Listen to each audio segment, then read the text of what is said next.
एक साधु प्रत्येक घर के सामने खड़ा होकर पुकारता, माई, मुट्ठी भर मोती देना। ईश्वर तुम्हारा कल्याण करेगा, भला करेगा। साधु की यह विचित्र मांग सुनकर स्त्रियां चकित हो उठती थीं। वे कहती थीं, बाबा, यहां तो पेट भरने के लाले पड़े हैं, तुम्हें इतने ढेर सारे मोती कहां से दे सकेंगे? आगे बढ़ो। साधु को खाली हाथ गांव छोड़ता देख एक बुढ़िया को उस पर दया आई। बुढ़िया ने साधु को पास बुलाया। उसकी हथेली पर एक नन्हा सा मोती रखकर वह बोली, साधु महाराज, मेरे पास अंजुली भर मोती तो नहीं है। नाक की नथनी टूटी तो यह एक मोती मिला है, मैंने इसे संभाल कर रखा था। यह मोती ले लो, हमारे गांव से खाली हाथ मत जाना। बुढ़िया के हाथ का नन्हा सा मोती देखकर साधु हंसने लगा। उसने कहा, माई, यह छोटा मोती मैं अपनी फटी हुई झोली में कहाँ रखूं? इसे आप अपने ही पास रखना।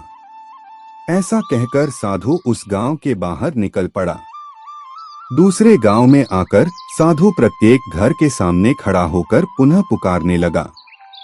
उस गांव के एक छोर में किसान का घर था।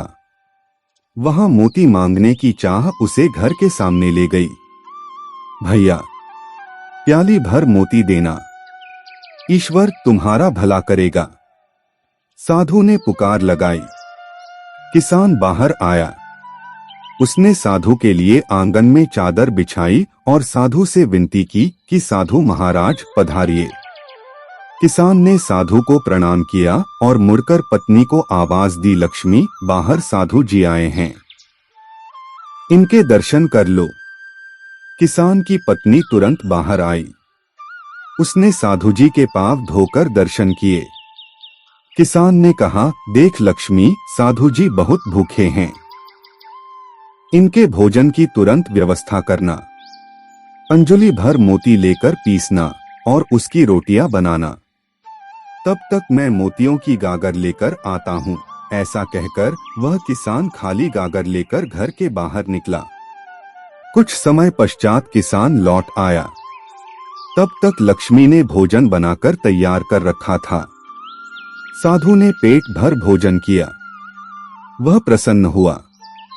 उसने हंसकर किसान से कहा, बहुत दिनों बाद कुबेर के घर का भोजन मिला है, मैं बहुत प्रसन्न हूँ।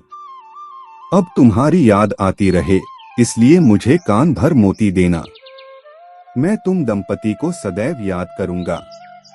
उस पर किसान ने हंसकर कहा, साधु महाराज, मैं अनपढ़ किसान आपको कान भर मोती कैसे दे सकता हूँ? आप ज्ञान संपन्न हैं, इस कारण हम दोनों आपसे कान भर मोतियों की अपेक्षा रखते हैं। साधु ने आंखें बंद कर कहा, नहीं किसान राजा, तुम अनपढ़ नहीं हो, तुम तो विद्वान हो, इस कारण तुम मेरी इच्छा पूरी करने में सक्षम रहे। जब तुम जैसा कोई कुबेर भंडारी मिल जाता है तो मैं पेट भरकर भोजन कर लेता हूँ। साधु ने किसान की ओर देखा और कहा, जो फसल के दानों, पानी की बूंदों और उपदेश के शब्दों को मोती समझता है, वही मेरी दृष्टि से सच्चा कुबेर है। मैं वहां पेट भरकर भोजन करता हूँ, फिर वह भोजन दाल रोटी हो या चटनी रोटी, प्रसन्नता का नमक उसमें स्वाद भर देता है। किसान दंपत्ति को आशीर्वाद देकर साधु महाराज आगे चल पड़े। पृथ्वी पर 3 ही रत्न हैं, जल, अन्न और सुभाषित। मूर्ख लोग ही पत्थर के टुकड़ों, हीरे, मोती, माणिक्य आदि को रत्न कहते हैं। दोस्तों, आप सबको कहानी अच्छी लगी हो तो वीडियो को लाइक और चैनल सब्सक्राइब जरूर करें। धन्यवाद।